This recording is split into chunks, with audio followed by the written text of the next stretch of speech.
think my comments will largely echo Neil's, in that there's a lot of things in government that are pretty hard to pinpoint, you know, who's using what, and thus, you know, who should be charged for what. We wouldn't want to do that on, you know, even our roadways, you know, although I suppose we could have toll roads or something. You know, I guess I'm a believer in the KISS principle, and as Neil's alluded to, this is a pretty simple scenario in my book, in that you can measure something very directly. You don't have to, you know, come up with various gyrations.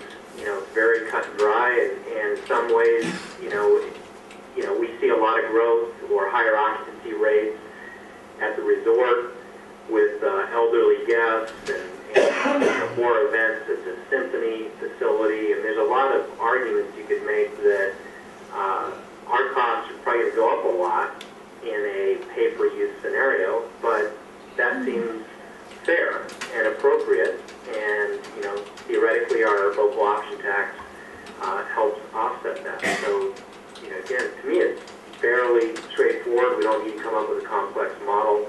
We're not forging new territory by having a simple model, and thus, you know, in my money, it's let's stick with the approach that seems fair, and I think the mayor's approach of having a phase-in is particularly, you know, fair as well.